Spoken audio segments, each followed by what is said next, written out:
Welcome to Heart Home Community's most recent Baldwinsville Community Update. I'm your host, Shelley Hoffman. Hey everybody, I'm here today with Bob Wicks, Town Supervisor for the Town of Lysander. How you doing, Bob? Good. Good morning. Good morning. We were talking before we went live. We were getting ready for the holidays. I have some obnoxious lights out in front of my house. It sounds like you have a nutcracker that I have to drive by and go see, right? That's right. You got to take a look at the nutcracker out in front. He's soldiering right in front, so nobody can come in and steal our presents. Nice. So what's been going on in the town of Lysander since we spoke? Well, after we got through with we finished up with the budget. That took most of the time. So this time of year is kind of slow. But I just wanted to recap for people. I know we put it in the paper and everything, but I wanted to go back a couple of years since I've been on the board and what we've done. Since I've been on the board, 21, 22, and 23. If you live inside the village, you've seen a reduction of 36% in your tax rate. If you live outside the town, you've seen a reduction of your town taxes of 36%. But then you have to include the highway, because inside the village, we pay village taxes. And so that's where our highway is. But outside the village, the only increase we had was the first year I was here. And we had to do that because there was, over the years, some things were neglected. So there was an increase of 6.9% in the highway tax that year. But overall, in the last 2 years, it's gone down 2.1%, and this year 9.4%. So in the 3 year since I've been in, the highway tax has actually gone down 4.6%. And that's with us buying. We've purchased 4 new trucks. We've purchased a new roadside mower. If not all of them, but most of the light duty and heavy duty trucks like the Fords, they've been replaced, and we're moving towards that to get the rest of them, and also a lot of hand equipment and things like that. So, but you look at the roads that we've done a lot of roads, and the reason we've been able to keep it low is because we've been working hard to get grant money. So we've received probably $2 million in grant money. We've probably spent close to that. Sometimes we have another 300 or 400,000 still in the pipeline because it takes time to get it. But we've actually used almost $2 million in grant money to do roads and to do culverts and the park, things like that. So over the last 3 years, we've done pretty well. That's why we've been able to. Grant money helps us build up our fund balance, which is our savings account, and what we use in bad years like this year, use that savings account to offset for taxes. This year we used almost $1 million. We used $800,000 to offset the tax rate, and so that's why we've been able to keep it low. The speaking of grant money and the parks, we haven't talked about it in a while, and I know it would take a long time to do, but when we first started talking during COVID, when everything was kind of shut down, you had talked about a couple parks that you had visited where they had the equipment on the walking trail, things like that. Is that something that's still possibly coming to Lysander, or where does that stand? Do you remember? No, we have the money for that. We received a $200,000 grant from Senator Mannion, and that's one of the things we have to go through the process to get it. Now, once you've been awarded that, there's all kinds of paperwork and all types of documentation that you have to do in order to actually receive the money. But we've been told that we're good to go for awarded the grant. Now we just have to go through the process. So we're hoping not next year, but the following year, we'll have that money in hand where we can do that fitness center, outdoor fitness center, and it's going to be around the kids' playground. And we wanted it there because it's centrally located. If you put it around the kids' playground, people will be able to go in and get a full body workout in that fitness area, from ages 12 to 100.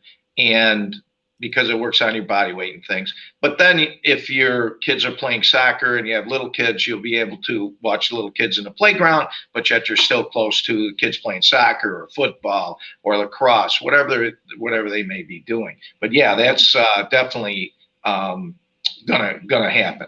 We also were able to trade with a local landowner, and we swapped some property that was equal in value, and eventually we're going to increase that half a mile walking trail to a mile, and we're going to do some stuff along there. Now, in order to do that, we still have to start working on some grants and things like that, but Kevin Merrill, the Parks Director, and I are looking all the time, and I think that's something that we can do moving forward.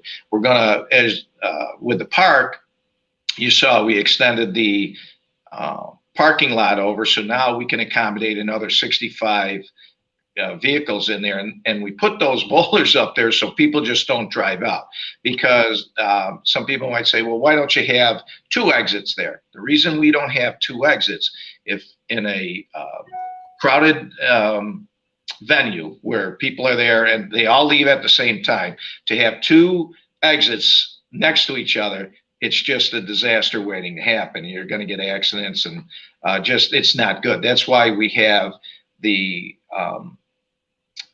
park entrance on one end and the parking lot near the one soccer field towards Henkel Boulevard on the other side. So it gives you some distance so that people can do that safely, can exit the parking lot safely. No, that makes sense. I did drive by it just about like a week and a half ago, and I mean, it is looking nice. It's looking, I don't want to use the word more spacious because there's a lot of stuff there, but it's just a beautiful park. The more you guys are doing to it, and the decorative boulder is much better than seeing a guardrail, because of that freak incident that happened earlier this year and stuff. So it's definitely looking better.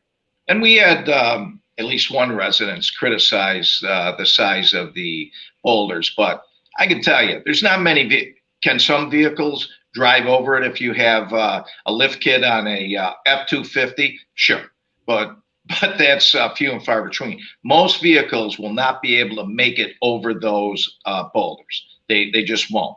And especially with the ditch, you're on the side, the Henkel side, where we're really concerned.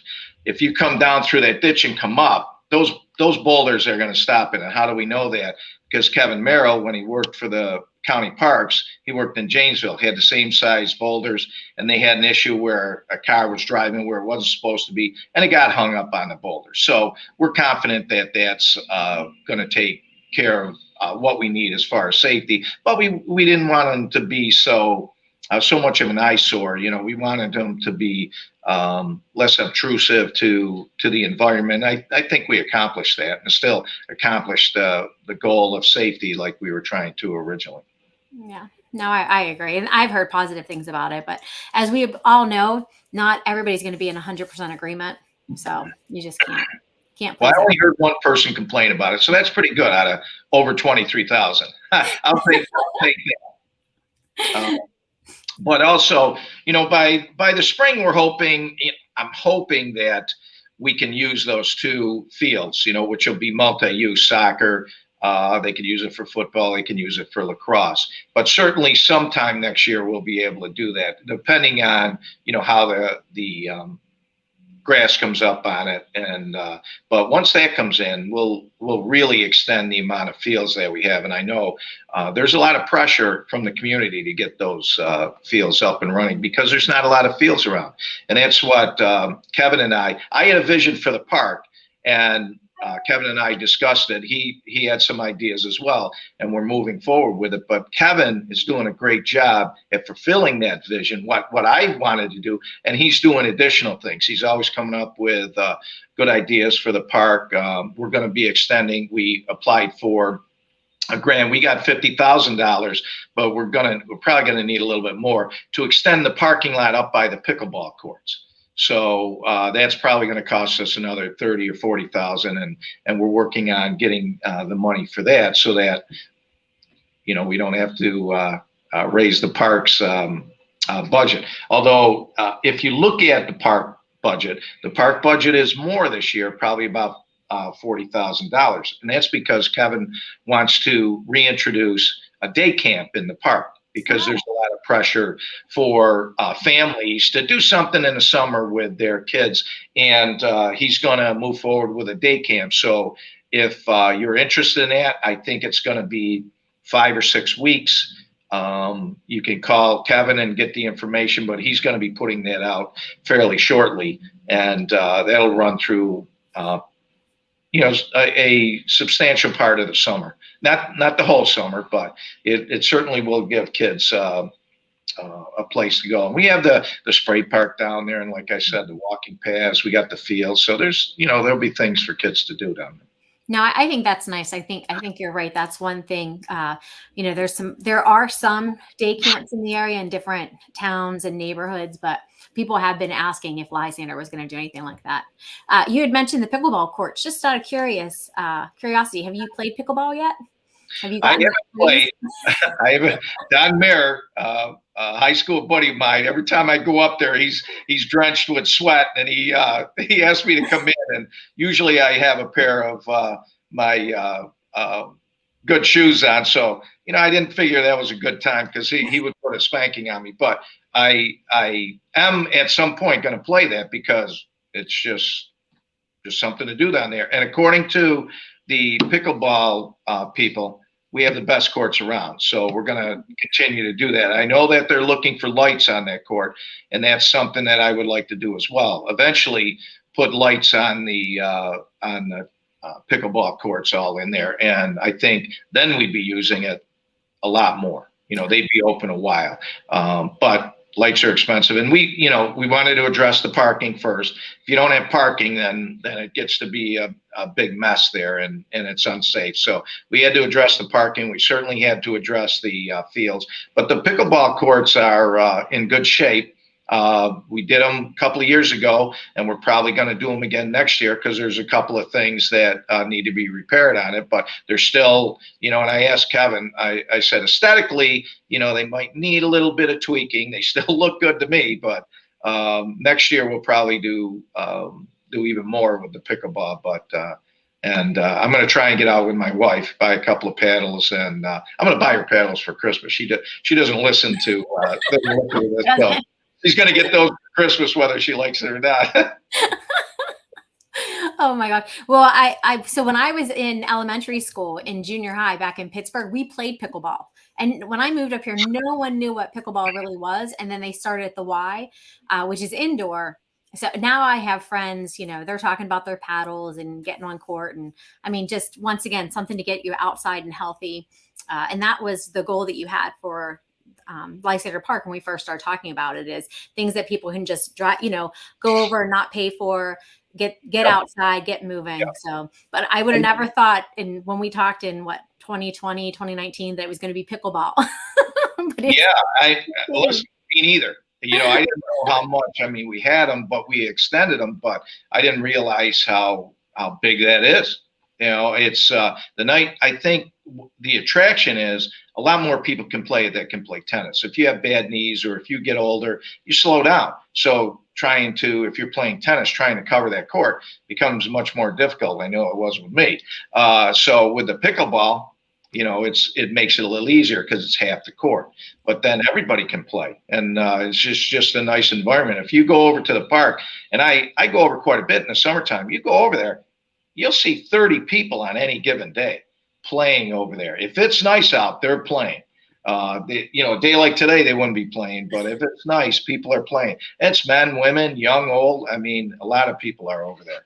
So I'm really happy with what we're doing with that. But that's the goal, where people don't have to pay for something like the fitness thing. A lot of people, some people can't afford a gym membership, or they're intimidated to go into different gyms. Well, this gym, you'll be able to work outside. I know down in New York City, professional trainers will bring the people outdoors during the summer as opposed to working indoors, and they'll use this equipment to work out their clients. So I know it works. And what one of the things that we're going to do is, and I'll probably be involved in that, is to show people how to use that equipment. We're going to do a video. Once we do get in, we'll do a video how to use it. If you're less advanced, you'll show you how to use it. If you're more advanced, we'll show you how to use it. So everybody will be able to get a pretty decent workout. And especially, I remember when I coached my son's football team, but there were plenty of people that would just be hanging out. And I'm sure that a lot of those people, when you spend an hour and a half at the field, they don't want to leave their kids there, which is a good idea. But if they could still be there and get a workout in, I think that's gonna get a lot of action. And that's what we want, running paths, walking paths, fitness areas for the kids, pickleball. We got cornhole over there. We're going to try to extend that, and then all those fields. So those are areas that you just can come and utilize the park, regardless of your fitness level or your age. No, it's nice to see it coming along too. So, all right. So outside the park, what else we got going on over in the town? Well, we are working. I know you've been asking about this Hayes Road. I know there's a lot of people that are looking for water coming from all the way from the Palmer School, and the school district is concerned about their septic system. Most people didn't know that they're on septic, but they are. So they're concerned about getting water. And along with like Camerondale and Gloria down that stretch, and then also Brick Walk and Amelia Park.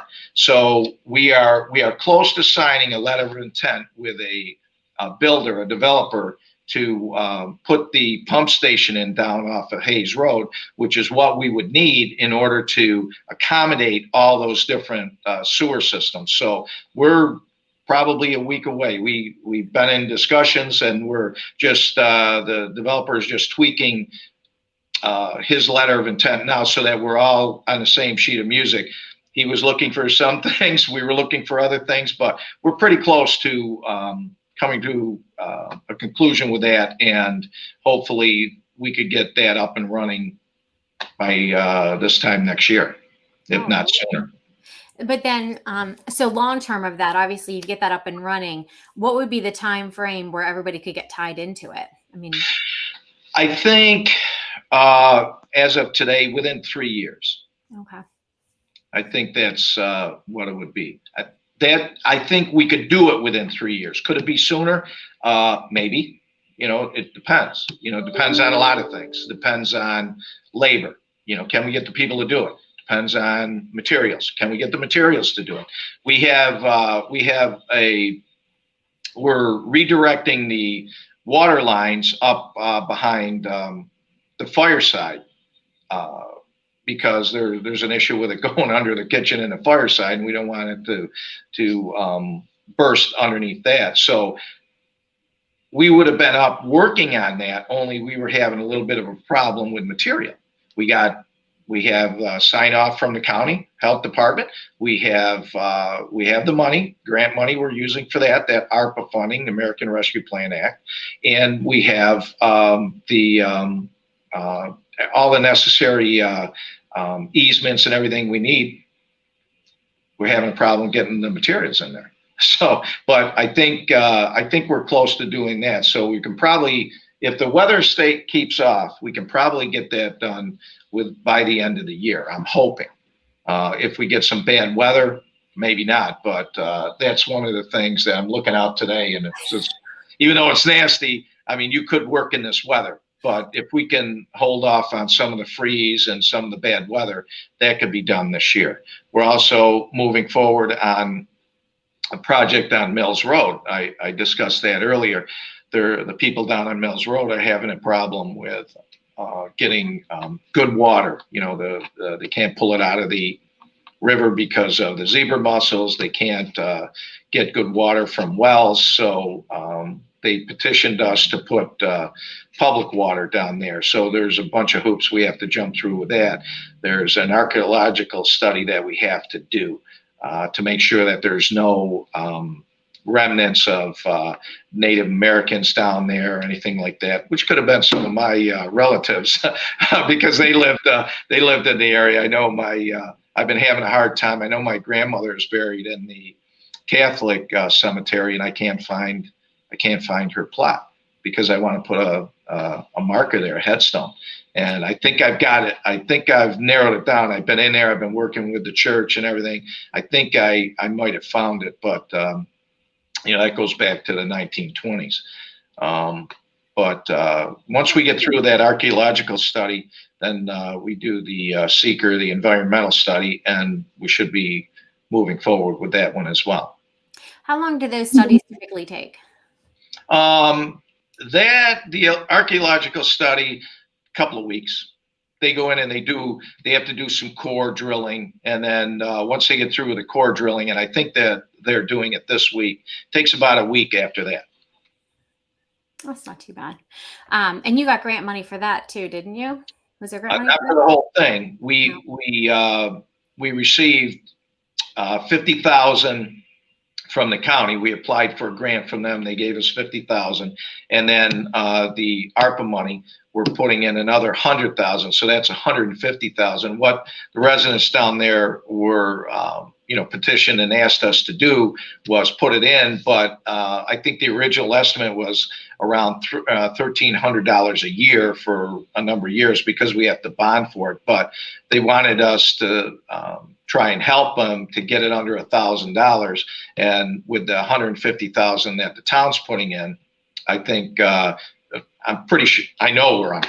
Yeah, I'm not pretty sure. I had to think because the numbers changed a little bit, but it's right around 1,000. But it's where they needed or where they wanted to be in order to be able to afford it. Oh, good. Well, that's good because there's nothing worse than not having, obviously, drinking water. Up at my camp, I had just sulfur, which isn't a huge deal. It's just a smell, right? Yeah. And even that, and renting it out sometimes, people weren't too happy. So I couldn't even imagine if you had the issues that they're having down there on Mills Road. Yeah, and they made a comprehensive pitch to us that we knew we had to help them do something. We couldn't do the whole project for them, but at least we're getting it to a point where they'll be able to afford it. It'll be reasonable. And with everything, it'll increase the value, even though they're paying that fee. It'll ultimately increase the value of the property. Oh yeah. From my standpoint, absolutely. So, well, I know when we started today, you said you didn't have a whole lot that was going on because of the budget and the time of the year. Well, I went on vacation, and the first vacation I've taken since I've been in here.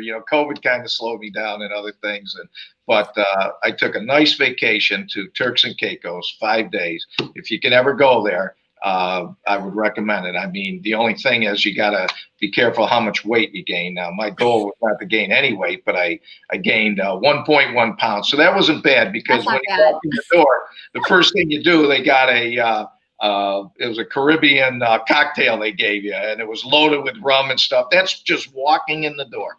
Then all you're doing is eating and drinking. I don't drink that much, but the party I was with, my kids and their friends and stuff, they were drinking at 10 o'clock in the morning. We're still pounding out coffee, but it was great. It was a nice little trip. And then I went over Thanksgiving, we went down to Bethany Beach, which is near Rehoboth. I had never been down there. That's just a gem. When I hear Delaware, over the years, I was always thinking Jersey. I don't know, I don't want to offend anybody from Jersey, but I don't need to go back again. I've been there enough. But Delaware, they have Rehoboth Beach, Bethany Beach. That's beautiful down there. You don't need to go down to the Carolinas. You can drive 6 hours and find something just as nice up here. You know what? I've never been there, but I've heard the same thing. We've always been Myrtle Beach people, my whole life, Myrtle. And it's a long drive from New York to get down to Myrtle. So, and I've been to Turks and Caicos, and you're right. As soon as you bring your suitcases in that facility, there's a tray waiting there for you, and it just doesn't stop from there. But I won't tell you what I was drinking at 10 a.m., Bob. Everybody was drinking, but me. I think my wife was drinking, but I needed to ease into that a little bit. Well, I as always, I appreciate your time. You have anything else you want to throw out to the community before we go into the holiday season and start the new year of 2023? Holy cow! No, I think we've been lucky. We haven't had big snowstorms like Buffalo. I'm hoping that holds up, except for Christmas Eve. We always like to do that, but I'm hoping everybody had a nice Christmas, and I think this Micron thing I just attended. I forgot about that. I attended a meeting yesterday. I was put on a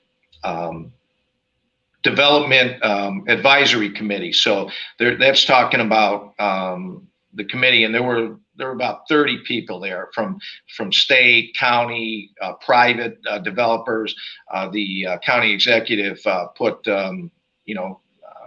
together a committee to look at what we're going to do for Onondaga County. And the 4 town supervisors, Lysander, Salina, Clay, and Cicero, they were put on that, or we were put on that committee, and to help make sure that our interests are covered. So it's a good place to be, because I can ensure that the character of Lysander still stays the same, but I think we're going to reap some really, really nice benefits from it. Overall, I think we're going to get some nice amenities that are come out of this countywide. I think we're going to have some nice restaurants that are going to pop up. But we were talking about this 31 corridor and traffic, so that's already on the table. So if anyone's worried about that, I know that's in the forefront. And I had a quick conversation with the county executive yesterday about that. He understands that. So. Yeah, because it does get congested, especially this time of year. On a different note, with the town of Lysander, they at the chamber. You were at the chamber annual luncheon, and they announced one of the Radisson reps was there, and she said that the Parade of Homes is in Radisson this coming year in September. And I was surprised, because we just had the Parade of Homes in the town of Van Buren the previous year. So from my standpoint, we love having when we have the Parade of Homes, close by or in our area. And I was wondering maybe if the push for that was because, with Micron trying to keep it within maybe one of the communities that was going to be affected by Micron. So there's a lot of people there's some people that are excited about it. Some people wondering what that's going to do to, the traffic over in that area as well. But I thought everything that we do, and we have a couple of things in the works right now. Everything we do, we look at traffic. And one of the things I did pick up at the meeting yesterday, I don't have my folder here. So they did a 2020 census, and only 1/4 of all the families in the county have children. I was shocked at that number. Really? 1/4. That's what they're saying. So you're getting a lot of households, or it could have been not family, but households. So when you get apartments, or you get condos, these are people that aren't having kids. They're maybe engineers or attorneys or realtors, whomever. They're the kids are down. Even with our school district, I forget, they're down over 10 years ago, probably a couple hundred kids. So families coming in, or people coming into the area that are either renting or buying, the traffic isn't going to be there, because a lot of people work from home, or they're not having kids the way they used to. So that traffic going back and forth, that daytime traffic during the morning, that traffic pattern has changed. You could have the same amount of people, but less traffic, because the traffic pattern's changing. They're not going into the office. They're not picking up their kids. They're not dropping off their kids at school. I mean, a lot of these things are changing. So when I heard 25% of families have kids, that's pretty low. Yeah, I'm surprised. Now you got me wanting to do some research when we get off this call. Yeah. And I'll have, I got those numbers for you. I'll look it up. I just, my folder is in the car I took quite a few notes yesterday, but that was one that really resonated with me. And that's from the census, the 2020 census. So that's accurate and timely data that we can use. And that goes into home building too. These home builders, they're looking, people, younger people, a lot younger than me, people in their 20s, 30s, even 40s. they're not looking for these big sprawling places. They're looking for amenities. So they're like with Shopping Town. That's going to be a town center out there where people can live and shop and dine all in one spot. That's what they're looking for. We have this downtown area in Baldwinsville. Those are the type of things that they're looking for, but they don't necessarily look for a 4,000 square foot house. Maybe they want a townhouse, or maybe they want a smaller house where all of the yard work is taken care of, where they don't have to deal with that. All the maintenance is taken care of. That's what younger people today are leaning towards, and that's what builders are going to be looking to do. So we have to change our way of thinking in the town as well, as far as to accommodate housing for people that want to stay in the area. But some of the things, we have 2 projects that are we okayed already. Both of those projects had senior housing that they were going to provide. So when we have residents in the village or in the town that maybe are older and don't want that maintenance anymore, they can move into nice senior housing. That opens up other areas in the town where people that do want to move, maybe, now they do have a couple of kids and they want to stay in the town, they can move into these already established neighborhoods. So. Now, you're right. A lot of people are looking for, they call them patio homes, condos, Yep. And it's maintenance free. And we come across sometimes because people either love to travel, so they don't want to have to worry about maintenance when they're gone, or they're working from home all day. So when they're done working, they don't want to work around the house. They want to get out and go do other things. So that's what people are looking at. So whether you're younger, and even as you get older, people that are older, I talked to a recent builder that's building in Radisson, and that's what he said.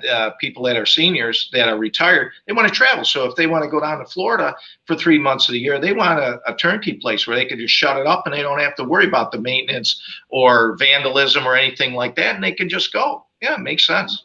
No, it does. It does. So, well, cool. I'll be excited to hear how that all transpires since, you're part of that committee, just because you can't hardly go anywhere with somebody having a thought and an opinion or an idea about what Micron's going to do to our area. So, I stay on top of that. All right. Well, as always, Bob, I appreciate your time. Enjoy the holidays, and I will be checking out your Nutcracker. You just let Roseanne know when a stalker goes by. It's just me checking out the decorations. Enjoy your day. All right. Thanks.